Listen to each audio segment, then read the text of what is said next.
সব উদযাপন বাইরে হয় না, কিছু উদযাপন ঘরের মধ্যেই সবচেয়ে সুন্দর। আসসালামু আলাইকুম, আশা করি আপনারা সবাই ভালো আছেন। আজকের ব্লগটা দেখতে হয়তো খুব সাধারণ লাগবে, কোনো ভ্রমণ নেই, কোনো রেস্টুরেন্ট নেই, কোনো বড় অনুষ্ঠানও নেই, কিন্তু আমাদের কাছে আজকের দিনটা ভীষণ স্পেশাল। কারণ আমাদের ঘরে আছে এক ধরনের শান্তি, এক ধরনের তৃপ্তি, যেটা বাসায় বোঝানো যায় না। এই ধরনের দিনগুলোতে বাসার রান্না অন্যরকম লাগে, খাবারের স্বাদ যেন ভালোবাসায় মিশে যায়, আর পরিবারের সবাই একসাথে থাকলে মনটাও ভরে যায়। তাই আজ রান্না করতেছি বাসায় গরুর মাংসের তেহারি। শেষ পর্যন্ত সাথে থাকবেন। এই ব্লগটা শুধু রান্না না, এটা আমাদের পরিবারের একটা অনুভূতির গল্প। রান্নাঘরটা আসলে শুধু রান্নার জায়গা না, এই জায়গাটাতে কত গল্প, কত হাসি, কত না বলা কথা জমে থাকে। এই তেহারিটাও আজ তেমনই। এটা শুধু ক্ষুধা মেটানোর জন্য না, এটার সাথে জড়িয়ে আছে আমাদের অপেক্ষা, আমাদের আশা, আর অনেক নীরব দোয়া। রান্নার শুরুটা সবসময় একটু ঝামেলার হয়, কাটাকাটি, পরিষ্কার করা, কিন্তু এই ধাপটা বাদ দিলে শেষের স্বাদটা ঠিক আসে। রান্না করতে বেশি সময় লাগে না, সবকিছু গুছিয়ে নিতে সময় লাগে। তা আমি একসাথে সালাদটাও রেডি করে নিচ্ছি, আর যেন দ্বিতীয়বার বসে কাটাকাটি না করতে হয়, তাই একসাথে সব করে নিচ্ছি। এই দোয়াদুয়ির সময়টা আমার কাছে সবসময় শান্তির লাগে। ফানির শব্দের মাঝে মনটাও একটু পরিষ্কার হয়ে যায়। সবকিছু বলা লাগে না, কিছু জিনিস শুধু অনুভব করলেই হয়। এই রান্নার প্রতিটা ধাপে আমরা একটু একটু করে ধৈর্য শিখি, কখন আগুন কমাতে হয়, কখন আবার একটু বাড়াতে হয়। এই বোঝাটাও সময়ের সাথে আসে। ঠিক তেমনি একটা সন্তানকে বড় করতে গিয়েও সবকিছু জোর করে হয় না। কিছু সময় শুধু পাশে দাঁড়াতে হয়, চুপচাপ ভরসা রাখতে হয়। আজকের এই রান্নাটা তাই আমাদের ঘরের একটা গল্প, রান্নার গল্প আর জীবনের গল্প, দুইটাই একসাথে। মাংস কষাতে যেমন ধৈর্য লাগে, একটা সন্তানকে বড় করতেও ঠিক তেমনই ধৈর্য লাগে। সবকিছু একদিনে হয় না, সময় লাগে, ভরসা লাগে।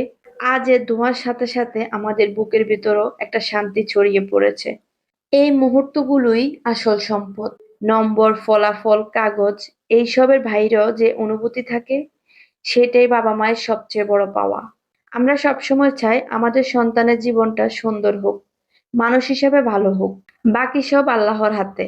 এখন শুধু অপেক্ষা। যেমন করে আমরা জীবনে অনেক কিছুর জন্য অপেক্ষা করি, এই অপেক্ষার মধ্যেও একটা মিষ্টি অনুভূতি থাকে। এই রান্নার প্রতিটা ধাপে আমরা শুধু একটাই কথা বলছি, আলহামদুলিল্লাহ। আলহামদুলিল্লাহ। বাসার গরুর মাংস তেহারি তৈরি, এই স্বাদটা বাইরে কোথাও পাওয়া যাবে না।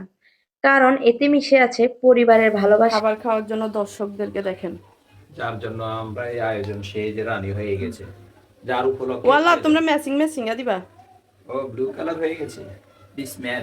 একসাথে বসে খাওয়া, এই ছোট্ট জীবনটাই আমাদের কাছে সবচেয়ে বড় উদযাপন। হেল্প করতেছি, ম্যাডামকে হেল্পিং করি। পরে সবাই বলবে আমি নাকি জোরাজুরি করে এই হেল্প না করাইতেছি নাকি। জোরাজুরি কিসের, এখানে সংসারের কাজে বউকে হেল্প করা শুনি।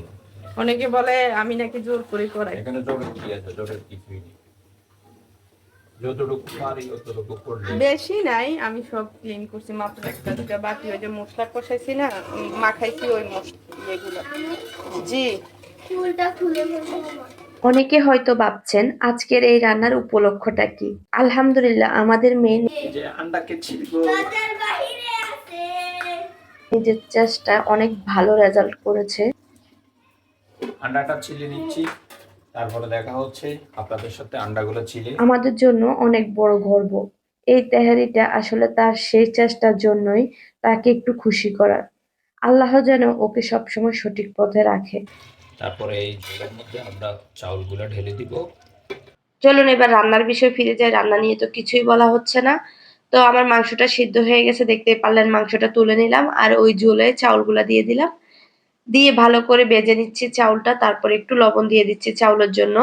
এরপর গরম পানি করলাম, গরম পানি দিয়ে দিচ্ছি, যতটুক লাগে ততটুক দিয়ে দিব। আর সব ধরনের মশলা তো আপনারা দেখেই বুঝে নিয়েছেন কি কি মশলা দিয়েছি, সেটা আর আমি মুখে বলিনি। আর এখন কাঁচামরিচ দিয়ে দিচ্ছি, তারপর ঢাকনা দিয়ে দিয়ে রেখে দিব।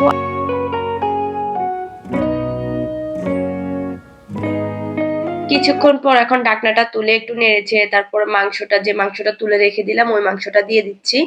তাহলে সুন্দরভাবে মাংসটা যতটুকু বাকি আছে ওইটুকু সিদ্ধ হয়ে যাবে। তো যে ঝোলগুলো লেগে আছে ওগুলো একটু ফানে দিয়ে দিলাম, তারপর একটু নেড়ে ছেড়ে ভাপে বসিয়ে দিব। এখন খাওয়া শেষ হলেও আজকের দিনের অনুভূতিটা কিন্তু এখানেই শেষ না।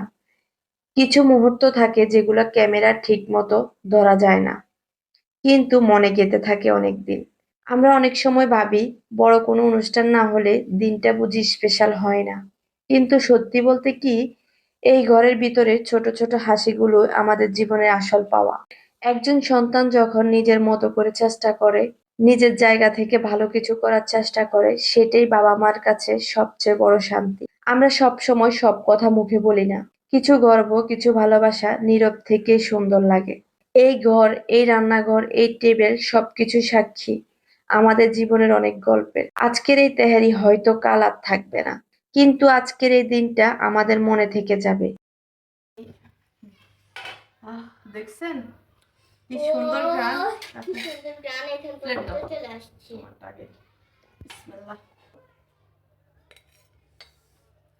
কি সুন্দর ঝরঝরা হয়েছে দেখছেন। মাংস পিস দাও।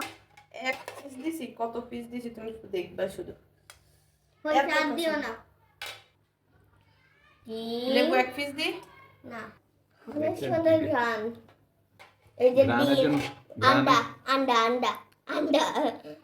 পোকলা দাতার হাসিগুলো একজন বাবা মা হিসেবে সবচেয়ে বড় চাওয়া একটাই, আমাদের সন্তানের মনটা যেন সবসময় পরিষ্কার থাকে, ভরসাটা যেন আল্লাহর উপর থাকে।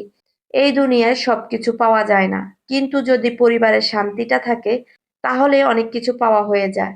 আজ আমরা কোনো বড় কথা বলছি না, কোনো ঘোষণা নেই, শুধু এটাই কথা, আলহামদুলিল্লাহ, এই ছোট্ট মুহূর্তগুলোর এই যে জন্যই দেখেন, জীবনটা সুন্দর। চাইনিজ খাবারের মতো সবকিছু সাজানো আছে। ডিম, আন্ডা, আন্ডা বলে এটাকে, আন্ডা। এটাকে বলে আন্ডা। আন্ডা, গোল গোল আন্ডা, আন্ডা, গোল গোল আন্ডা। সালাদ নিবা আন্ডা, দিবা। গোল গোল আমি নিয়েছি। সে জায়গা দিয়ে খাবো। এভাবে আমার সালাদ মাখা খুব ভালো লাগে। আপনাদের কার কার ভালো লাগে বলবেন। তোমার ভালো লাগে এভাবে? হ্যাঁ, অবশ্যই এভাবে আমার ভালো লাগে। বেশি ভালো লাগে। রেডি খাবার এখন সবাইকে দিয়ে দিব, এখন খাবো। কেমন লাগছে তোমার? ভালো। তোমার পছন্দের খাবার? হ্যাঁ। খুশি তো? আচ্ছা খেয়ে দেখো কেমন হয়েছে। আম্মু, বিসমিল্লাহ বলো। দেখেন ওর ওর পাতে একটা বড় হাড্ডি গেছে। মজা হয়েছে? মজা আমি হাড্ডি খাবো না। এই যে হাড্ডিটা আমি নিয়ে নিচ্ছি, ও খেতে পারবে না, ওকে এক পিস মাংস আমার দিয়ে দাঁত মজা হয়েছে? এই যে অনেক মজা। কথা বলতে ইচ্ছা করে না, শুধু খেতে ইচ্ছা করে। কেমন এজন্য হয়েছে? কথা আর বলবো না, খেতে থাকবো। তারপরে এক কথায় দারুন। সবাই খাবেন এটা বানিয়েও, আর কমেন্টে জানিয়ে দিবেন দারুন। বিসমিল্লাহির রহমানির রহিম। একটু নিলাম, বিসমিল্লাহ।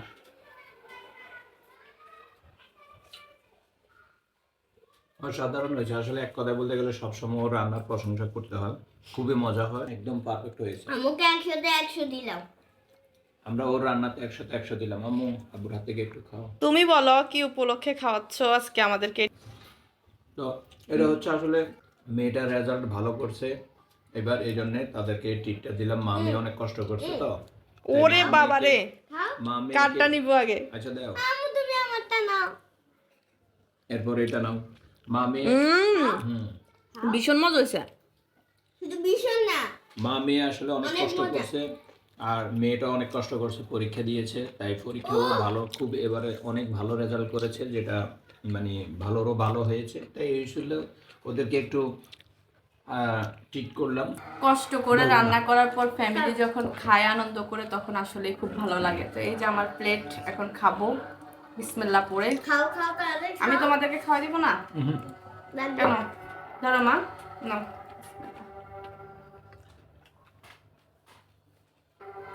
ধরো, নাও। মুখের ভিতরে আবার